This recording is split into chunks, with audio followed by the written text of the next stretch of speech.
우리 계시록 21장 저번 주에 8절까지 9절부터는 새 예루살렘을 하나님께서 구체적으로 사도 요한에게 보여주십니다. 우리 하나님께서 우리를 부르시고 우리가 죄악된 세상에서 거짓과 부패에 대해서 우리가 불품이 없죠. 영적으로 보면 육적으로도 그렇고. 하지만 주님께서 걸어가신 보혈로 우리를 씻어주시고 또 거듭나게 하시고 또 연단과 그런 과정들을 통해서 성화시키셔서 또 마지막에는 영화의 단계로 그래서 하나님의 그 영화를 누릴 수 있도록 하나님께서 만들어 주셨지요. 그래서 여기 우리가 6절에 저번에 봤지만은 다 이루셨도다 하고 시작과 끝이라 목마른 자에게 생명샘에서 값없이 주리라. 이 땅의 물은 다 끊어집니다. 이 땅에 어떤 물이 영원할 수가 있는 것은 없죠. 이 땅의 물은 우리가 계시록에서 본 것처럼 하나님께서 재앙을 내리시면 나일강의 그 물이 모세가 지팡이를 담갔을 때 피가 되듯이 이 땅의 모든 물들은 다 마르고 다 결국에는 다 피가 돼서 사라질 것들입니다. 그런데 우리 22장 1절에 보면은 하나님과 어린 양의 왕자로부터 흘러나오는 수정같이 맑은 생명수 정결한 강을 내게 보여주시니라. 하나님께로부터 이 생명수가 공급이 되는 겁니다. 하나님께로부터 그 공급이 되기 때문에 그 목마른 자에게 값없이 끝없이 그 생수를 주님께서 공급해 주시는 거죠. 사람 같으면 이렇게 공급할 수 없지 않습니까? 사람이 끝없이 공급할 수 있습니까? 사람은 한계가 있기 때문에 그 다 만족을 못하게 못 주지요. 그렇지만 우리 주님은 공급자이시기 때문에 맑은 생명수의 그 생명수 강을 끝없이 목마른 자에게 하나님께서 주시는 겁니다. 그래서 9절에 보면은 하나님께서 신부고 어린 양의 아내를 내게 보여주리라. 사도 요한에게 어린 양의 아내를 보여준다는 겁니다. 그럼 하나님께서 지금 사도 요한을 혼자만 보라고 이걸 보여주는 게 아니지요. 하나님께서 사도 요한을 통해서 사도 예수님께서 승천하시고 예수 그리스도를 믿는 그리스도께서 다시 오실 때까지 그리스도를 믿는 모든 하나님의 신부들을 이렇게 만드시겠다고 하시는 것을 사도 요한에게 미리 보여주시는 겁니다.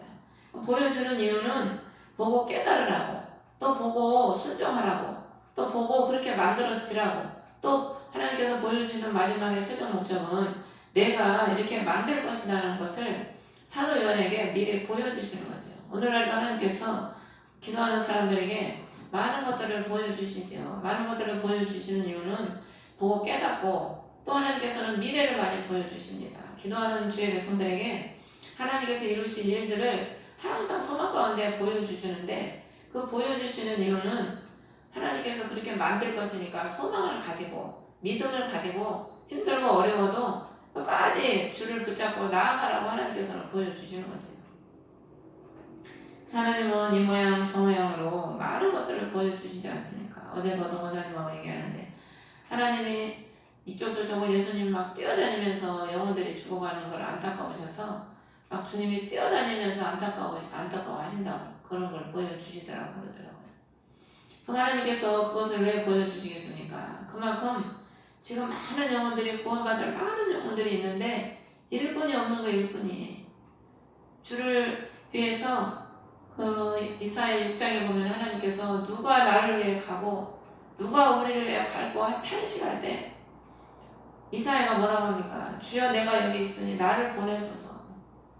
누가 죽음의 길을 가려고 합니까? 선뜻 목사님도 그러는 거예요. 목사님 누구 어려운 길을 다 걸어오셨지요. 그게 겁난다는 거예요. 그래서 그 사명길 가기가 두렵다는 거죠. 그 길을 내가 과연 갈 수 있을까? 나는 할 수 없을 것 같아. 나는 부족하고 연약하기 때문에 할 수 없는 우리 힘으로는 할 수 없지요. 우리 힘으로는 할 수 없지만 보내신 이가 누구십니까? 주님이시지 않습니까? 주님은 내가 너희를 결코 너희들과 버리지 않고 함께 하겠다고 약속하셨거든. 그렇기 때문에 보내신 이가 여호와시기 때문에 이루시는 분도 여호와시지요. 하나님은 책임을 지십니다. 책임을. 근데 우리는 우리 모습만 보고 할 수 없다, 못한다, 겁난다 그리고 주저앉아 있는 거죠.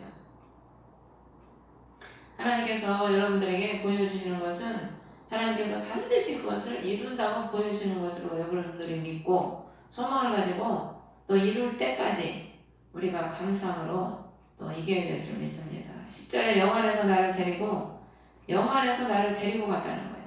우리가 하나님의 깊은 비밀을 보는 것은 우리 힘으로 되는 것이 아니고 성령의 이끄심, 성령의 역사에 따라 되는 거지 우리의 힘으로 되는 게 아니죠. 그래서 에스겔서에 보면은 많은 선지자서가 있지만은 특별히 에스겔서에 보면은 권능이 많이 나와요. 권능으로 여호와께서 나를 데리고 가셨다. 권능으로 그 영이 나를 이끄셨다. 그러니까 성령의 권능으로 하나님의 깊은 것을 보게 되는 거고 하나님의 그 역사는 성령의 권능으로 이루어지는 겁니다.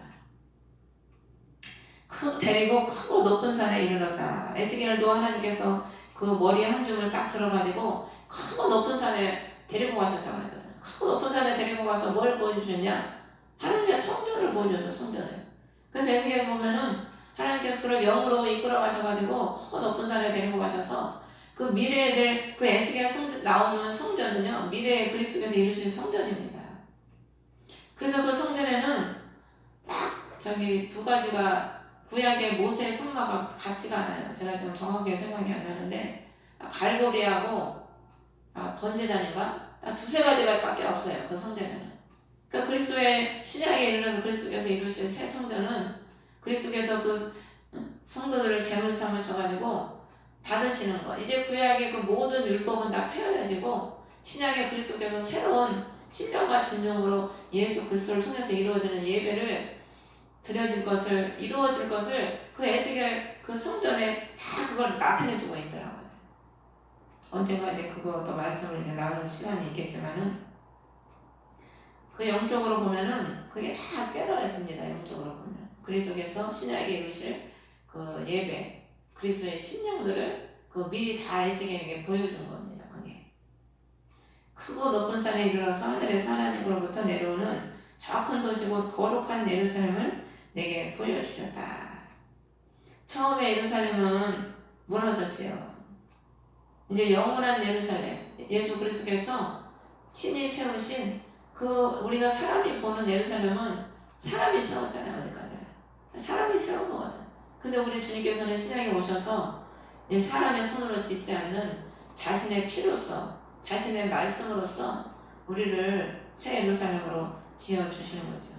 11절에 보면 도시 하나님의 영광이 있더라. 우리 안에 그리스도의 영광이 있습니다. 그리스도의 신부들은 다 보면은 그리스도께서 우리 안에 계시잖아요.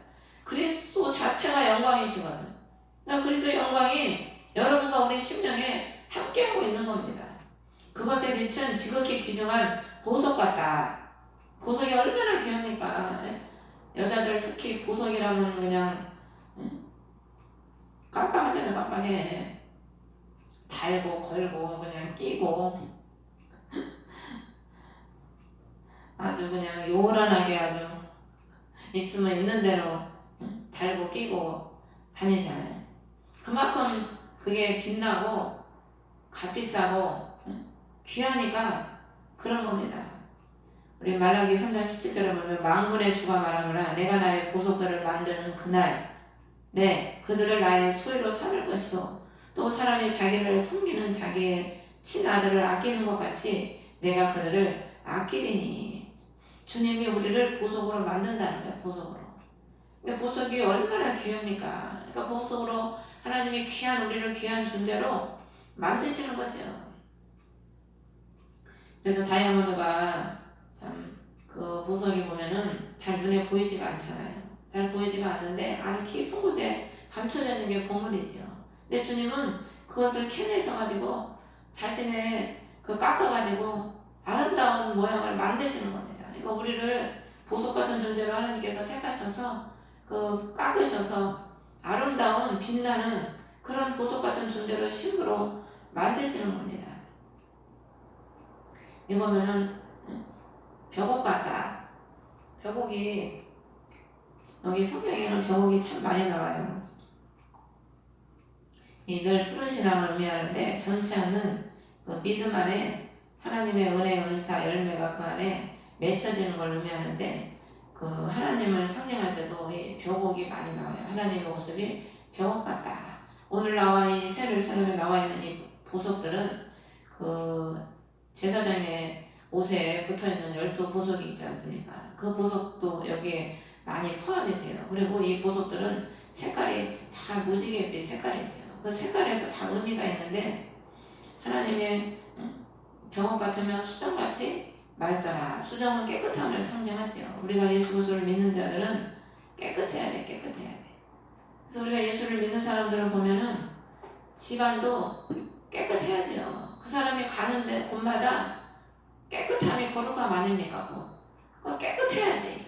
근데 어떤 사람은 예수를 믿는데도 집에 가보면은 집이 완전히 돼지 부리는 저리 가라고 정신이 하나도 없어. 그냥 늘어놓고 교회도 어디 교회를 가보면 아주 들어가는 입구서부터 왜 그렇게 싸놨는지 강명에서도 우리가 기도할 데가 없어서 그 지하실 교회를 갔는데 아주 계단서부터 고물을 그렇게 얼마나 싸놨는지 우리가 가가지고 또 청소를 다 해줬죠. 아니 그 고물을 갖다 팔지 왜 싸놓나 몰라. 참 희한하더라고. 그 세상 사람들은 버리지를 않아요. 그러니까 우리 그런 것만 봐도 예수 그리스도를 믿는 사람은 자꾸 내려놓고 버리잖아요. 옛 것을 자꾸 버리거든. 옛 것을 버려야 새 것이 되지. 옛 것을 안 버리는데 어떻게 새 것이 됩니까? 그러니까 우리가 예수를 제대로 만나고 진짜 신앙생활을 잘하는 분들은 자꾸 비우고 버리거든. 근데 그렇지 못하면 매일 쌓아놓는 거야, 쌓아놓고 줄 줄도 모르고 자기밖에 모르고 집안이 무슨 고물상은 저리 가라지. 실상 우리가 삶에 있어서 어떤 사람은 맨날 패션쇼하느라고 옷을 맨날 갈아입고 다니는지 모르겠지만 실상 우리가 얼마나 많이 필요합니까? 살면서 실상 우리가 사용하는 건 얼마 안 돼요. 근데 집안에 가보면은 뭐가 그렇게 다들 많은지 예수 믿는 사람들도 보면 집안에 뭐가 그렇게 많은지 방마다 아주 꽉꽉 들이찼어요. 그 주 10년 안에 주님의 은혜와 사랑과 주님의 능력이 그렇게 좀 차야 되는데 그 10년은 껍데기 쭈뚱이고 그냥 보이는 세상 것들만 가득 차 있는 거예요. 12절에 보면 그 도시에는 크고 높은 성벽이 있었다. 하나님의 성전에는 항상 보면은 성곽이 있죠. 모세의 성막에도 겉에 하얀 세마포 같은 걸로 밖에 담을 대신해서 천막으로 이렇게 치고 그 다음에 우리도 집들이 보면 다 밖에 담이 있지 않습니까? 담이 구별된 걸 의미하는 거거든요. 그 담을 통해서 이 담 밖의 땅은 가증한 땅이고 그 담 안 땅은 거룩한 땅이에요. 그 담이 구별을 시켜주는 거죠. 담이 누구십니까? 담이 예수 그리스도십니다. 담이. 그래서 느헤미야가 뭘 했냐면 성벽을 건축했거든. 그래서 우리가 성벽이 되셔야 성벽이 높아야 원수가 침입을 못하세요. 성벽이 없으면 원수가 제멋대로 들어단다니까. 아무리 귀신을 내쫓아준들 그리스도께서 우리의 성벽이 되주지 않으시면 귀신이 그냥 들어왔다 나갔다 해요. 우리 심령에도. 말씀의 그리스도께서 능력의 그리스도께서 우리 안에서 우리의 성벽이 되주시고 우리의 방패가 되주시고 우리의 그늘이 되주시고 우리의 산성이 되주셔야지. 그렇지 못하면 원수가 마음대로 우리를 들어왔다 나갔다 좌지우지하게 되는 거죠. 12문이 있는데 문들 위에 12천사가 있었고 문들에 다 12천사가 지키고 있는 겁니다. 그러니까 그 천국문에는 아무나 못 들어가요. 왜? 천사가 딱 지키고 있으니까. 내 마음대로 들어갈 수가 없는 거야. 내 마음대로. 이 땅에서는 내 마음대로 들어가고 싶으면 들어가고 나오지만은 천국문은 내가 이 땅에서 아무리 주여 아무리 그러잖아요. 그래서 마태복음 25장에 보면은 그 염소들이 그러잖아요. 주여 우리가 주를 위해서 병을 고치고 주를 위해서 얼마나 많은 일을 했습니까? 근데 주님 뭐라고 그래요? 도무지 내가 너희들은 모르겠다. 그 천국문에 못 들어가죠. 그런 사람들. 문들 위에 이름이 기록되어 있는데 12지파의 이름이라. 이 12지파가 12나라를 세웠잖아요. 12지파를 통해서 나라가 이루어졌습니다. 이스라엘이. 그러니까 이 12지파를 통해서 나라가 이루어졌다는 것은 12지파를 통해서 하나님의 나라가 이루어지고 그 나라에서 메시아가 오셨잖아요. 많은 나라가 있지만 예수님께서 이스라엘 야곱의 그 12지파 그 나라를 통해서 그 민족으로 오셨거든요. 그러니까 이들이 하나님의 나라의 문을 여는 기초가 된 거죠. 12지파가. 그래서 그 이름이 그 12문에 기록이 되어 있는 겁니다. 13절에 보면 동서남북 이 세 내면의 문이 3개씩. 우리 구원받는 하나님의 백성들은 하나님께서 사방에서 다 구원을 받기를 원하시지요. 하나님은 뭐 구별이 없어. 하나님은 구별이 없고 차별이 없고 온 민족이 다 사방에서 그 구원의 문이 되신 예수 그리스도께 나오기를 주님은 문을 활짝 열고 기다리고 계시는 겁니다. 근데 주님은 내가 문을 두들긴다고 하시잖아요. 열면 내가 그와 더불어 먹고 마신다고. 항상 주님은 문을 열어놓으시고 누구든지 자신을 따르고 자신을 믿는 자들은 다 자신에게 오도록 사방의 문을 열어놓고 계시는 겁니다. 14절의 도시의 성벽에는 12기초가 있고 그것들 안에 어린 양의 12사도의 이름들이 있더라. 성벽의 기초가 12사도라는 것은 우리가 복음이 누구를 통해서 처음에 전파됐습니까? 사도들을 통해서 전파됐잖아요. 그러니까 그 성벽의 기초를 성벽이 그리스도인데 그 성벽의 기초 그리스도의 복음을 사도가 처음에 사도들을 통해서 전파가 됐잖아요. 그러니까 그들이 복음의 시초를 열었기 때문에 그 성벽의 기초가 사도들의 이름이 기록되어 있는 거죠. 제가 이걸 보면서 만약에 우리가 예수 안 믿는 사람을 만약에 전도를 하면은 그 사람의 심령의 성벽의 기초도 그 전도한 사람의 이름이 써있지 않을까 그런 생각이 들더라고요. 이걸 보면서 그런 생각이 들더라고요. 하나님은 그 복음을 위해서 수고한 헌신한 이 하나님의 사도들의 이름을 영원히 지워지지 않도록 그 이름을 거기에 새겨놓으시고 2000년이 넘는 지금 이 긴 세월 동안에 이 사도들의 이름이 얼마나 지금까지 불려지고 있습니까? 복음을 위해서 그 좁은 길을 가고 헌신한 자신의 제자들을 주님은 이렇게 영광스럽게 해주시지 않습니까? 또 우리나라의 복음을 위해서 우리가 다 알지 못하지만은 우리나라가 지금 이렇게 많은 기독교인들이 또 세워지기까지 우리나라에도 많은 또 믿음의 선조들이 피를 흘리고 수고한 많은 믿음의 선조들이 있거든요. 그 이름들이 지금도 생명책에 기록되어 있을 뿐만 아니라 지금도 불려지고 있지요. 한국 교회사를 이렇게 우리가 학교에서 배우면 그런 분들의 이름들을 다 듣게 됩니다. 그런 분들을 이렇게 들어보면은 다 생명을 바쳐서 복음을 위해서 이웃을 위해서 다 생명을 바쳐서 살다가 병에 걸려서 죽고 순교하고 죽고 못 먹어서 죽고 다 그렇게 희생을 하면서 살아갔더라고요. 그 이름을 주님은 그 기초에 두시고 주님은 새겨두시고 잊지 않도록 하나님은 기억하게 하시는 거죠. 15절 보면 나와 여기던 자가 그 도시와 그 도시의 문들과 성벽을 측량하려고 금갈대를 가졌더라. 하나님은 늘 우리를 측량하십니다. 하나님은 우리가 얼마큼 됐나, 얼마큼 잘한다. 우리가 자녀들을 키울 때도 보면은 자녀들이 이제 1학년 되면은 얼마큼 컸나 키 재보고 또 3학년 되면 얼마큼 컸나 키 재보고 그러잖아요.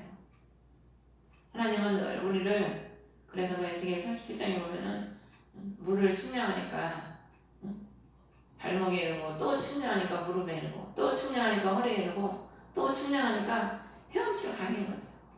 그러니까 우리 하나님이 우리의 그 분량, 그 사람의 분량이 다 있거든. 다 믿음의 분량이 다르고 다 다르기 때문에 그 사람의 분량대로 하나님은 다 측량을 하셔서 그 하나님이 단계 하나님께서 채우시고 성장을 시켜주는 거죠. 여기 또 보면 16절에 도시는 네모 반듯하게 놓여있다. 하나님의 성전도 네모나고 번제단도 네모나고 이 네모 반듯하다는 것은 완전을 의미합니다. 완전. 근데 우리 하나님은 사방에서 우리가 동서남북 사람도 앞면 뒷면 왼쪽 오른쪽 사면이 있지 않습니까? 그 하나님은 우리를 완전하게 하시는 거죠. 네모 반듯하다는 것은 그리스도께서 우리를 흠이 없도록 온전하도록 완전하게 만드신다는 겁니다. 보면은 너희만큼 길더라 그러면서 그 도시를 측량하니 12,000 스타디온이더라. 이게 한 70m 된다는데 그것의 길이와 너비와 높이가 같다. 왜냐면 네모 반듯하니까. 17절에 보면 도시의 성벽을 측량하며 사람의 지수 곧 그 천사의 지수에 따라 140규빗이더라. 이게 17절에 140규빗이 한 70m 되는데 이게 뭐 크진 않아요. 작다고 하더라고요. 근데 우리가 육신적으로는 보면은 예수님께서도 그 이사야에 보면은 흠모할 만한 것이 없다고 그랬거든요. 외모적으로는 볼 때는 흠모할 만한 것이 없지만 그 안에는 온 모든 풍성을 다 가지고 주님께서 오셨지 않습니까? 우리도 겉으로 볼 때는 뭐 별본 일이 없지요. 별본 일 없지만 우리 주님께서 우리 안에 계시기 때문에 이렇게 안에 까면 깔수록 뭐 양파를 까면 깔수록 계속 나온다고 하나님의 사람은 그 안에서 계속 생수가 나오고 계속 나오는 거예요. 귀하게. 그러니까 사람도 이렇게 사귀어보면 갈수록 이렇게 만나기 싫은 사람이 있고 만나면 만날수록 좋은 사람이 있지 않습니까? 그러니까 예수 그리스도의 사람은 만나면 만날수록 좋아야 돼. 저 사람을 만나면 만날수록 평안하고 저 사람을 만나면 만날수록 기쁘고 저 사람을 만나면 만날수록 내가 그 사람을 통해서 성장이 되고 자라고 그래야지 우리가 참된 그리스도의 백성이죠. 만나면 짜증나고 그냥 만나면 뭐가 뺏기는 것 같고 그러면 누가 만나보시겠습니까? 만나면 그냥 눌려가지고 그냥 기죽어가지고 눌리고 그러면은 만나고 싶지가 않죠. 17절에 보면은 이거 받고 17절에 18절에 보면은 도시의 성벽 건조물은 벽옥으로 되어 있다. 벽옥이 하얀색 하나님의 속성을 의미하는 건데 우리가 그리스도께서 성벽이시기 때문에 그리스도의 그 속성으로 우리를 이렇게 막 두르고 계시는 거죠. 그 도시는 순금이다. 금은 믿음을 상징합니다. 믿음. 그래서 뭐 솔로몬이 성전을 지어가지고 뭐 모세의 성막도 안에는 다 금으로 쌌지요. 솔로몬의 성전도 다 그 안에는 금으로 다 입혔잖아요. 금으로. 우리 심령을 주님께서 순금, 아주 정제된 순금 99% 100%지 하나님께서 여기서의 순금은 불에 들어가서 99.99번을 들어가야 순금이 된다잖아요. 불순물을 빼야지. 우리 하나님이 우리를 연단시켜서 그 불순물을 빼가지고 정금 같은 믿음의 사람으로 만드시는 거죠. 맑은 유리 같더라. 투명하지요. 투명해. 하나님의 자녀들은. 하나님이 거룩하시고 거짓이 없으시니까. 19절에 보면 도시의 성벽 기초들은 온갖 종류의 보석들로 장식되었다. 첫째 기초는 벽옥이에요. 둘째는 사파이어. 보석의 색깔과 그것을 제가 다 적어놨는데 벽옥은 하늘색 보석인데 하나님만 바라보는 늘 푸른 신앙이고 둘째는 남보석인데 하늘색으로 띤 사파이어. 하늘처럼 맑고 청명한 신앙을 우리가 또 그리스도의 신부들은 가져야 된다는 것을 의미하고 셋째는 옥수라고 그랬는데 이 보석은 녹색인데 보는 방향에 따라 색이 변한대요. 그러니까 여러 가지 속성을 의미하는 거죠. 그러니까 우리가 성령의 열매도 한 가지만 있는 게 아니고 9가지가 있지 않습니까? 그러니까 우리가 어떤 거 한 가지만 이렇게 대서가 되는 게 아니고 여러 가지 하나님의 속성은 사랑도 있고 평강도 있고 인내도 있고 하나님은 긍휼도 있으시고 하나님의 속성은 여러 가지가 있으시거든. 그러니까 우리도 그 하나님의 그 여러 가지 그 속성들이 우리 안에 이루어져야 되는 거죠. 넷째는 녹보석인데 에메랄드 하나님의 보좌의 무지개의 색깔입니다. 계시록 4장 3절에도 나왔는데 약간의 금빛을 띤 녹색 보석인데 생명의 주님 또 충만함을 의미하는 거고, 다섯째는 흑마루다. 20절에 흑마루는 붉은 줄이 있는 흰 보석입니다. 보석 중에서도 아주 단단한 보석이라고 합니다. 이거는 그리스도의 보혈이 우리의 심령을 둘러싸야 돼요. 이 붉은 줄이 보석을 이렇게 줄로 이렇게 감아 있는 거야. 그러니까 우리 그리스도의 그 보혈의 능력이 우리의 심령을 이렇게 그 사랑의 줄, 성경에 보면 우리가 찬송도 보면 사랑의 줄로 뭐 그런 찬송이 있지 않습니까? 그리스도의 보혈이 우리를 묶고 있는 거죠. 그리고 일곱째는 황옥이다. 황옥은 황금색을 띤 보석인데 다니엘 10장 6절에도 나와요. 알곡이 금색이든 신앙이 금같은 믿음으로 또 성장하는 것을 의미하고, 여덟째는 녹욕이요, 녹옥. 바다 색깔 같은 푸른빛을 나는 보석인데, 또 우리가 하나님은 늘 푸른 신앙, 우리가 사철나무가 푸른 신앙을 의미하지 않습니까? 그러니까 하나님은 변치 않는 하나님이시기 때문에 우리의 신앙도 하나님의 그 속성을 닮아서 늘 변치 않는 그런 푸른 신앙으로 우리가 또 그런 신앙을 소유해야 된다는 것을 의미하죠. 아홉째는 담황목이요. 이거는 초록색을 띤 금색 돌인데, 예, 하나님의 생명을 의미해요. 돌은 예수 그리스도시죠. 우리에게 늘 생명을 주시는 예수 그리스도의 생명을 의미합니다. 열째는 비추옥인데 황금나무의 합성, 녹색빛을 띠는데 이 녹색은 인내를 의미합니다. 인내. 그러니까 우리가 인내는 연다는 소망을 낳는다고, 인내는 순서가 바뀌었나? 환난은 인내를, 인내는 연다는 소망이죠. 그래서 우리가 인내가 있어야 하나님께 모두 받지, 인내가 없으면 우리가 사람도 세상에서도 인내가 없으면 뭐 찔끔하다가 때려쳐버리면은 또 뭘 이루겠습니까? 하나님 앞에 우리가 신앙도 인내가 있어야 뭔가 좀 받지. 하나님 앞에 남이 안 받는 걸 좀 받지요. 인내가 없으면은 기도도 솔직히 인내가 있어야 기도가 좀 하나님 앞에 깊이 들어가서 주님과 교통을 하고 뭔가 신령한 것을 받고 받지, 인내가 없으면 아무것도 받을 수가 없죠. 어린아이는 인내가 없잖아요. 신앙도 자라지가 못하면 인내가 없어. 늘 자기 중심이기 때문에 자기 요구만 들어달라고 그러고 자기 입장에만 뭘 맞추려고 그러고, 교회에서도 자라지 못하면 어린아이니까 인내가 없어가지고 뭘 하지를 못하고 참지를 못하고 어려움을 참지를 못하고 사람과의 관계에서도 참지를 못하고 부르르르 해가지고 뒤엎어버리고, 조금 참았다 뒤엎어버리고 조금 참았다 뒤엎어버리고 인내가 없으면 그렇게 되는 거죠. 11째는 청옥이다. 이건 청옥은 보라색 보석인데 이 보라색은 충성을 의미합니다. 충성. 죽도록 충성하라고 그랬잖아요. 주님이 우리한테 죽도록 충성하래. 죽도록.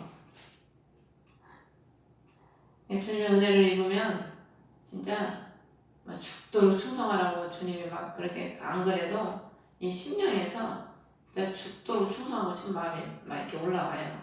근데 내가 그렇게 못하는 내 자신이 안타스럽지, 그냥 죽도록 우리는 충성해야 됩니다. 주님을 위해서.